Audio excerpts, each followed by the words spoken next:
everyone, it's Sunday nights with Faye Seidler. It's Sunday night, it's Faye, it's me. I'm gonna do the show. We have the show for you tonight. It's gonna be good like usual.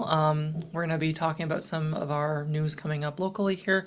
I have two major stories that I'm gonna be doing a deep dive into, and then I'm gonna wish you a good night. And I hope you have a great night and a great rest of your week. And you come back here next week, and I'll wish you another good week. That way, I can get you hooked. You'll get a good week every time you come here. That's all I'll get you.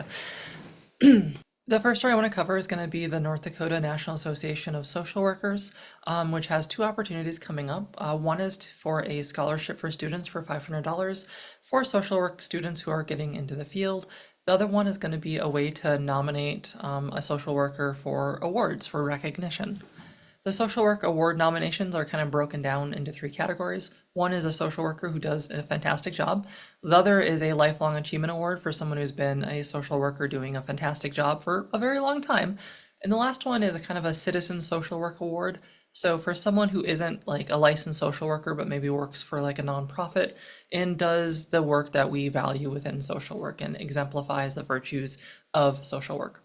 I think this is awesome. I think social workers are the reason like anything even works. Like they keep all of this floating, all of North Dakota, all over society. And they see some of the hardest things across their day. They have some of the hardest jobs and they keep showing up to do them. I think it's a great opportunity to reflect on the social workers in your life and to thank them and nominate them for the services that they have. I think that a lot of times this work goes underappreciated, and a lot of times social workers just kind of are expected to do the work that they do, but it can be highly stressful, it can be highly traumatizing, and rarely gets the thanks it deserves. So really just this month, thank a social worker for me, just like please go thank them and nominate them for awards because they deserve it. The North Dakota Human Rights Coalition is starting a Fight for Human Rights Friday, which is going to have their inaugural first Fight for Human Rights meeting this September 20th at Bruhala. This will be a time for individuals who are members to come together and for non-members as well to kind of see what the space is like and talk about human rights in a way that makes sense for either the work they're doing, the work you want to get involved with. It's a meeting of a lot of the coalitions that make up the North Dakota Human Rights Coalition. So that'll be happening the third Saturday of each month and subsequently should be happening that time in October and November and going forward. That's how that monthly works.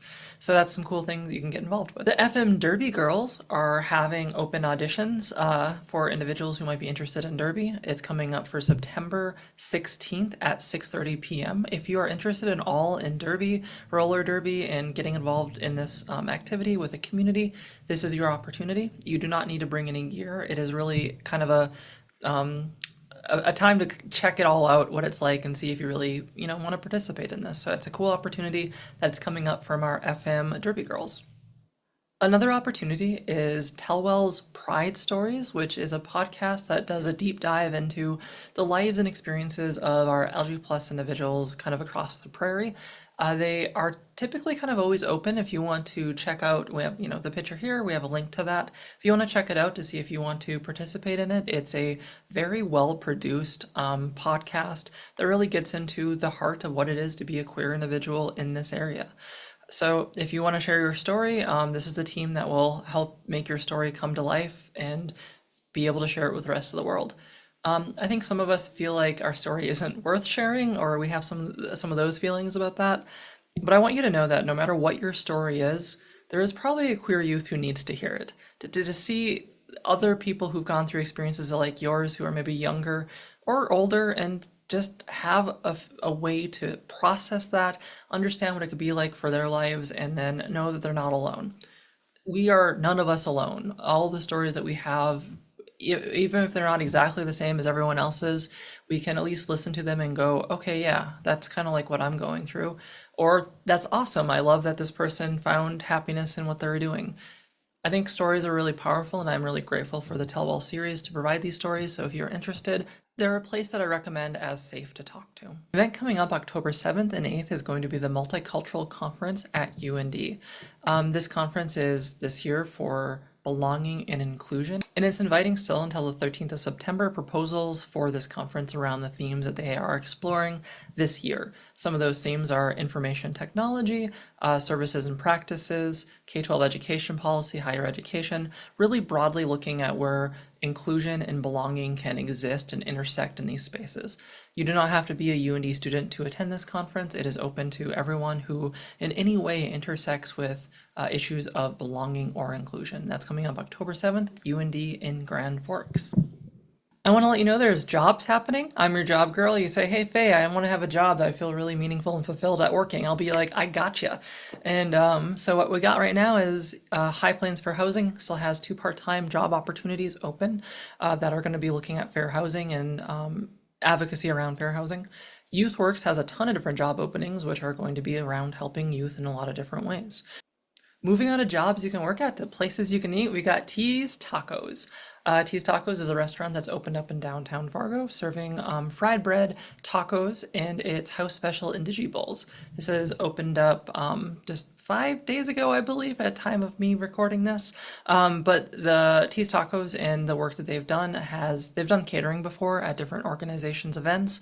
So they've been around, they've made food, and pretty much everyone who's ever ate there or had their food said it was incredible and they look forward to it. So that is an opportunity for you to go check out a new amazing business to support downtown.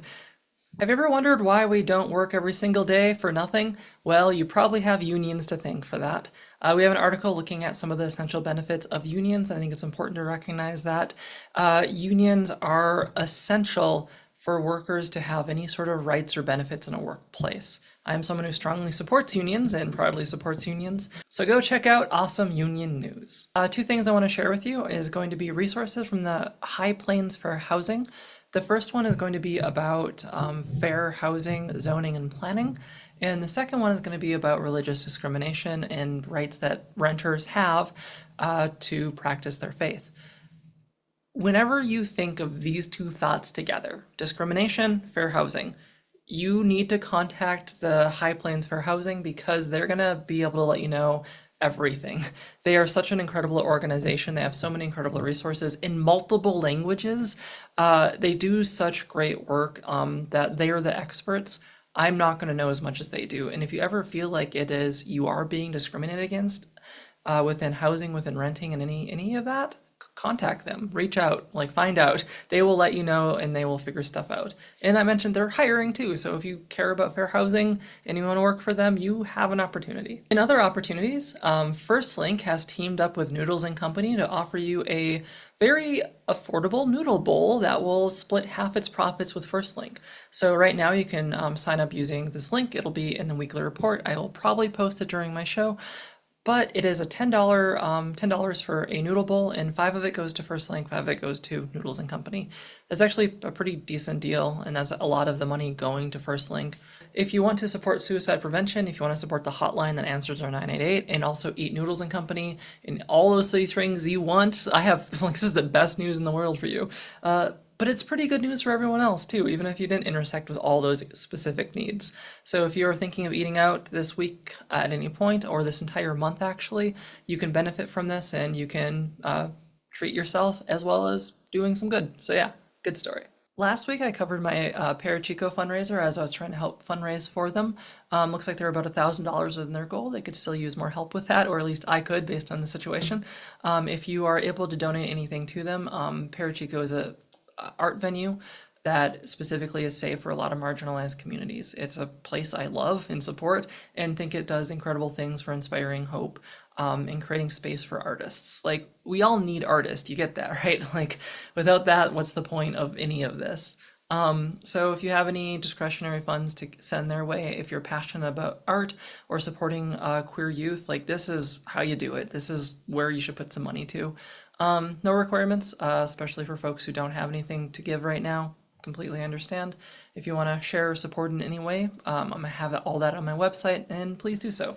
2 stories to give you a heads up on. The School Choice Task Force, which was in the news for not having published its meetings, is publishing its meetings now. So that's something you can check out. You can participate in if you want. You can go show up and yell at them. Don't do that though. But it's there. It's in the open now, so that's good. Follow up on that story. The other story is that we had our first gubernatorial debate between our governor hopefuls, Kelly Armstrong and Merrill Pipecorn. From what I read, pretty book by the numbers of what you expect from a Republican candidate and a Democrat candidate. It'll be interesting to see how that plays out as they talk more about the issues they support. And that's just what's happening in our politics for who might be governor in 2025. That's pretty big for our area. For the last story, I just want to highlight an article that was published about a week ago, talking about the situation with Gaza and where things are with it now. It used to be a bigger conversation in our public vector, but isn't something that we've really talked about much anymore. There are still kids who are dying. There are still kids who are dying of starvation and a lot of other terrible things in the area. Regardless of how people might feel politically about the situation, kids dying is never good. It's something that it would be nice to prevent in any way that we can. I just want to show that there's an organization you can donate to help feed kids over there, many of which have not had good access to food or healthy food or ways to get food safely. So this is one organization that can do so. And the article that I'm sharing or have shared is a good deep dive into just some of the trauma that families have experienced locally as well as nationally and globally, as it is impacting people globally. I want to share too that I've donated $50 to this, and that's not to say I'm a good person for doing it, but I just want to say that like I put my money where my mouth is for these things. Like I care about giving support and hope where I can to people. So I just share that it's nothing. Like it won't make much of a difference anywhere, but it's something I can contribute, and it's something where maybe it can feed another kid another day, and that's what we can do. There's thousands of things like this every day, every year, and we do what we can. Every action and gesture that we can does inspire some hope and makes us feel better about the world that we live in. So as we try to package a lot of that awfulness into ways that we can help, I just want to reflect on that as it's still an ongoing tragedy for a lot of people involved. And here's an opportunity to potentially help a little bit. Highly recommend reading the article. And if you can donate and this is something that you're passionate about, please consider doing that.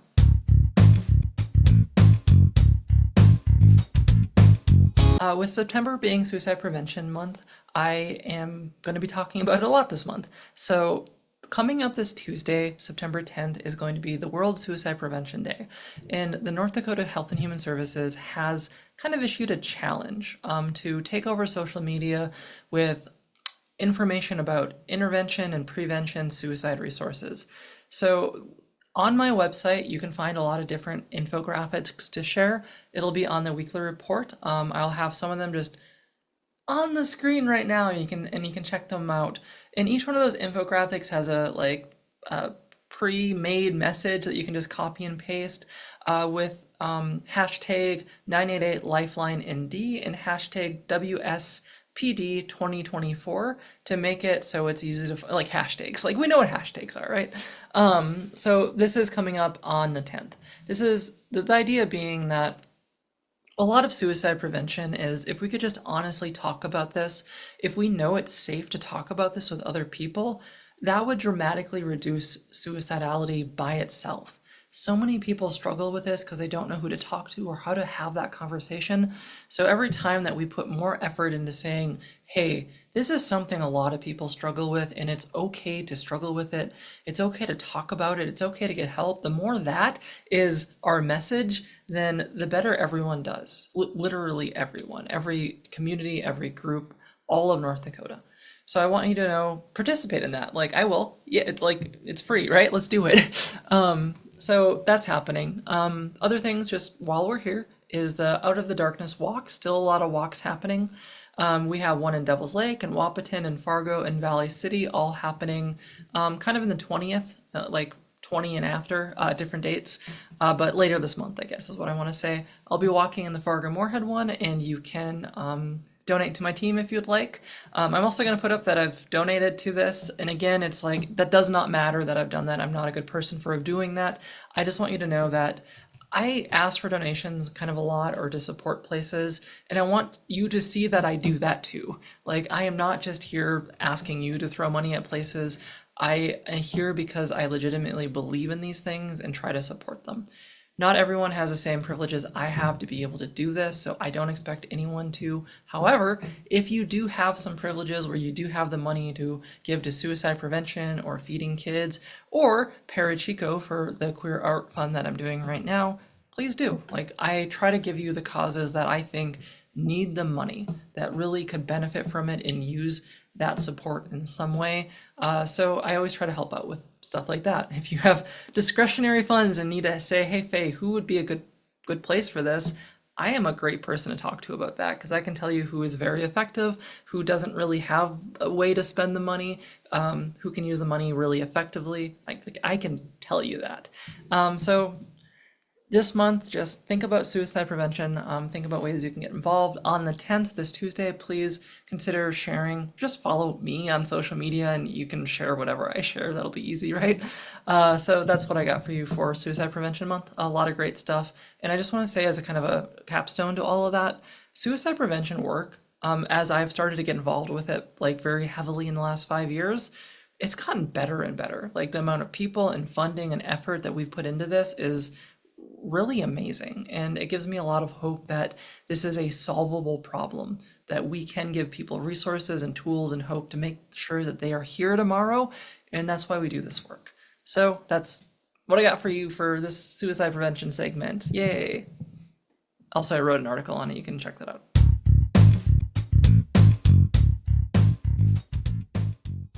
So, Safe Harbors Project is officially kicking off this coming Monday next week. So, what this is a state-level multifactorial effort to reduce suicide within our LGBTQ plus youth populations. How it does this is multifactorial because suicide itself is multifactorial, complex, and nuanced. There is no one solution to this problem, and Safe Harbors recognizes this. I'm the project manager of Safe Harbors, just so you know, so this isn't like, this is kind of a story, kind of me doing my own promo, because I invite you to do that too. I invite people on to do their own promos. But I just want to let you know kind of what I'm planning. So I have goals that align with the school year. So the school year of 2024 to 2025 is the next phase of this project. And what this goal is going to be split into three main things. The first one is going to be a state of the state of LGBTQ plus youth. What this is I will be contacting and surveying every single entity that works with youth in some way and asking them what are they doing to keep our LGBTQ plus youth safe. There's not a wrong answer here, it's just what are you doing? Because I want to kind of stress test our system. Like, what are we actually doing in all these different sectors? And that could be in housing, that could be in education, that could be in social work. What are we doing to keep our LGBTQ plus youth safe? So this will be probably a 2-month effort where I'll be surveying individuals, and a lot of them probably won't get back to me, but that's an answer. And I'll be figuring out what is currently being done, because once we do that, we can determine where our weaknesses are, where our strengths are, how we can connect people doing the work. It's going to be essential for the rest of the stuff going forward. The other thing I'm doing is I'm going to be creating work groups. These will be work groups around stakeholders of an expertise. That might be parents, that might be teachers, that might be school administrators, that could be social workers. These are informal work groups around areas of expertise, so individuals in them that do that work can say, you know what, Faye, parents could use better resources about this, and then they can organize with other parents to find out what is a good resource, what's going to be effective, what's going to be modulable or modular for like the rest of the state. What are ways that we can make this largely effective? And then the last one is a thing I'm calling like no professional behind, leave no professional behind.